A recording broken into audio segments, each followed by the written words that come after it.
This week's unboxing and customization is here to prove once and for all that it wasn't just a phase, Mom. Hi there, welcome to the Teeny Tinker channel. I make ball jointed doll and craft related content, and you're here for the grand reveal and customization of Raven and Edgar. I have been working on these babies for so long. Oh, she's so pretty. They are my newest dolls in my petite body MSD line. They are also the first human dolls besides Soda Pop that I have released. For example, this is old Raven versus new Raven.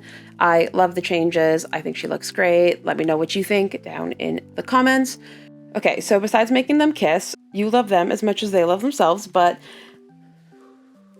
I got her in a few different colors. I wish I had gotten more of them, but you know, what are you gonna do? There's only so many samples you can get. But I also got Edgar. Edgar is my very first boy doll in the Teeny Tinker's doll line, and while he is very soft and stylized, I think he is beautiful and handsome nonetheless. I'm just unboxing the rest of the parts. We have some hands and wrists, but we also have these brand new magnetic shoe feet.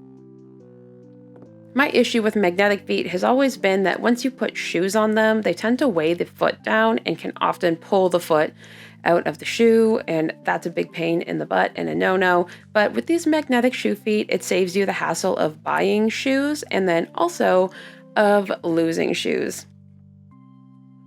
Because of Edgar's slightly longer torso and chest, he does end up being a little bit taller than like the female petite line, and I'm so excited about it.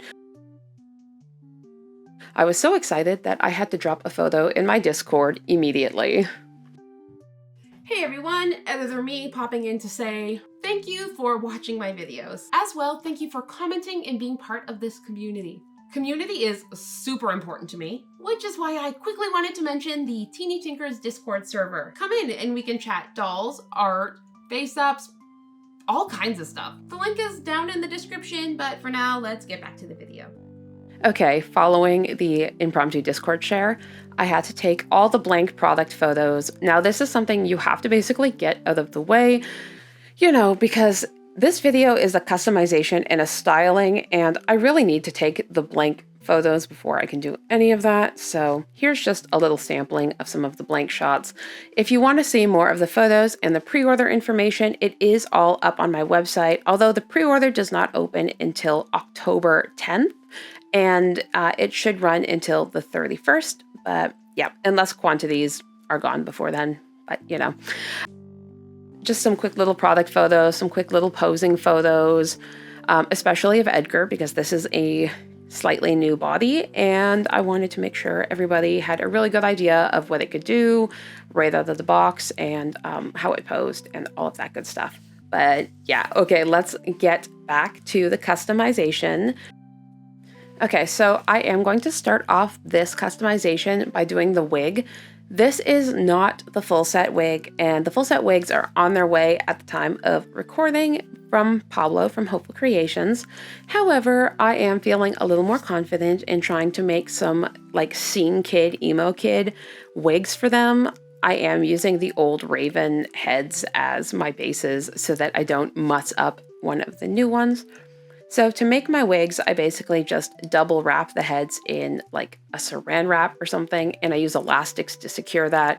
I used to use like a hot glue and cotton, but I have recently moved to this like tight / nylons and wood glue whenever I have a minute. This produces a much thinner and like more snugly fitting wig cap than when I use hot glue. So I prefer to do this, but it does take like 10 times as long, so keep that in mind. Also, if you're new to doll customization, this looks like a horror show.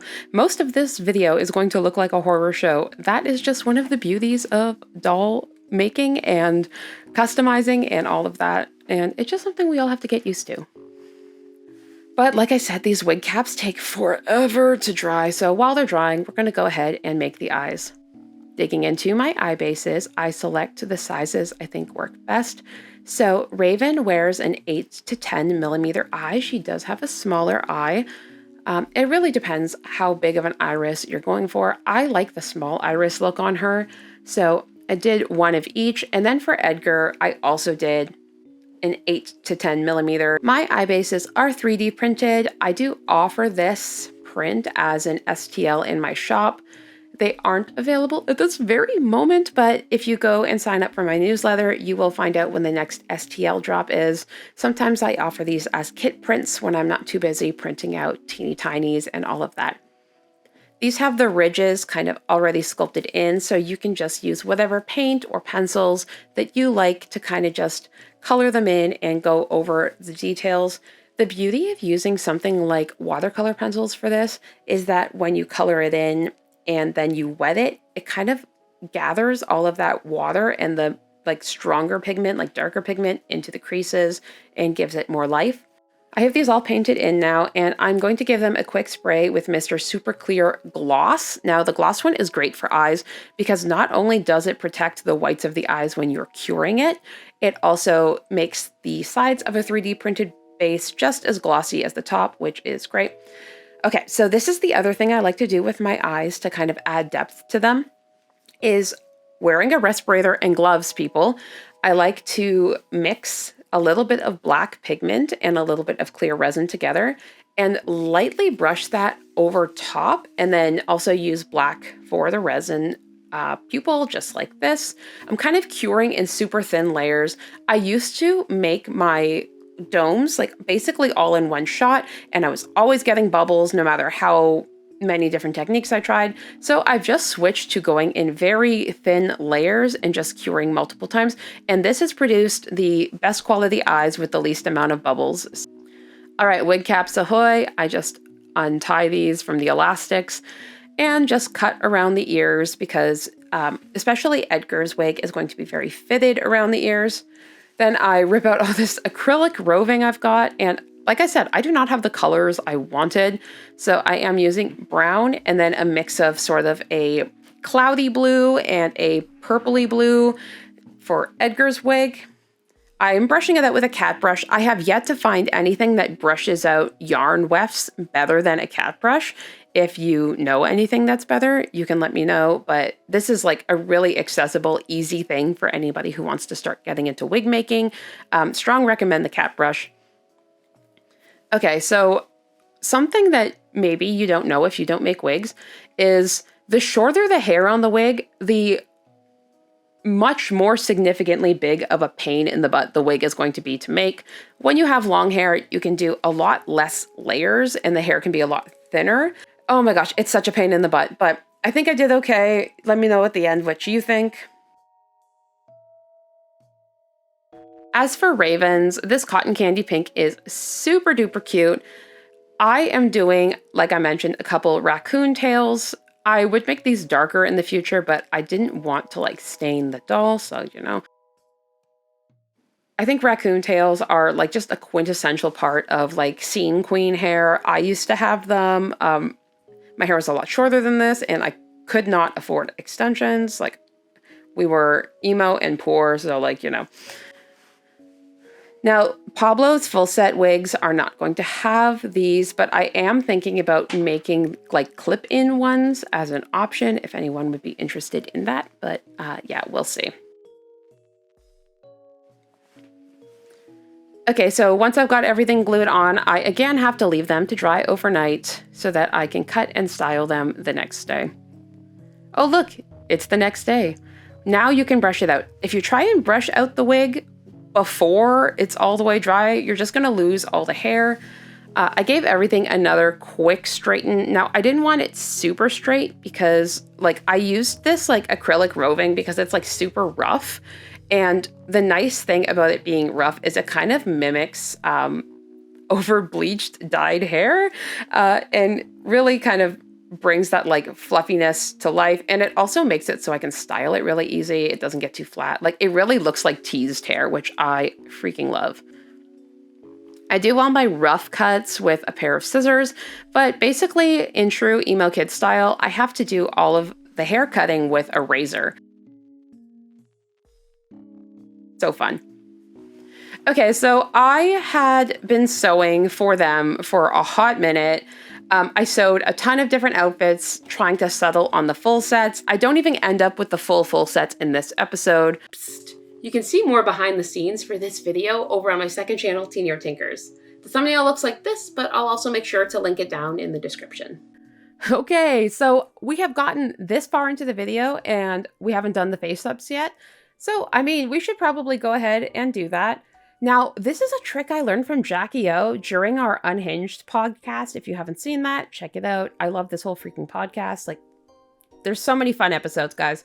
But in a recent one, Jackie O kind of walked us through the beginning stages of a face-up and we chatted repaints. And I learned that she basically starts most of her face-ups with a red pencil.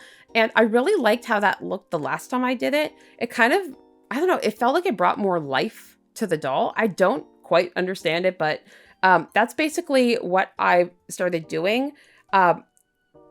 Now I am doing all the red underpainting of the lines before I even go in with the pastels. I kind of flipped back and forth between painting Raven and painting Edgar, kind of step by step as I went, because it's just easier to do that than doing a full face up and then doing another full face up. If I can do all the pastels at once, cool. If I can do all the red underpainting, cool. So the inspiration for their full set face-ups, which is what I'm painting in this video, so these are the full set face-ups. Raven is basically just a classic scene queen. It's going to be like a thick black cat eye, slightly sad eyebrows, but I might make them a little more neutral, we'll see. And kind of a neutral purpley lip, which is a lot darker than I usually offer. As for Edgar, I really leaned into kind of a soft grunge look for him. I really wanted him to still look super cute in his default state and not too harsh, because my whole joy in creating Edgar was in creating a really soft boy doll. I don't see it a lot. I see a lot of kind of androgynous type boy dolls, and then a lot of really muscular, like macho looking type boy dolls. So I really wanted to create something soft and sweet. And I mean, anybody can paint their Edgar however they want, but for the default, this is kind of what I settled on. Painting Edgar was super fun because, like I said, he is kind of stylized, quite stylized. So he has these kind of far apart eyes and a really wide mouth, and I just think he's so cute, okay? Speaking of cute, surprise visitor Milo, who likes to come sit beside me on my super wide desk chair while I'm doing face up sometimes. He is a sweet little baby, and he was actually beside me for a lot of this video. Especially during like the face ups, he just tends to lay down beside me, but like, oh my God, what a sweet bean. Also, I wanted to take a minute and thank everybody. We have recently hit 10,000 subscribers on this channel, and I'm so freaking excited about it, guys. Like, this has been like a big dream of mine for like the last year. I think you guys might remember me like setting this goal, and we've done it. And like, I'm so excited, guys. I can't. Thank you so much. Super close to hitting my goal of 1,000 over on my second channel, which is also incredibly exciting. So if you haven't checked out my second channel, please do, and maybe give it a subscribe if you like what's going on over there too. And we're going to put lashes and gloss on these guys. Raven is getting some super long, falsy looking lashes. Edgar is going to get some much shorter, thinner type doll lashes that are more like a default doll lash than like a human-sized strip lash cut down. Once I have the eyes successfully lashed, the last thing I have to do is paint the shoes. I paint out all the shoes on my second channel during a paint review. This video is not out yet, but it's going to be out in a couple weeks. So if you're interested in the paints I used, you know, check that out. But speaking of things we'll see, let's see the final result of this customization. All right, everybody, my inner child is healed. I love them so much. They are so cute. Like, I can't wait to see them with the actual official full set, but they are just so cute. I can't decide if they're brother and sister or a couple or siblings or best friends. I don't know. Maybe it's up to you guys, but let me know what you think down in the comments. For now, if you're already subscribed, thanks so much for subscribing. If you're new here, I hope you like the content and consider subscribing. As always, I hope you have a fantastic day.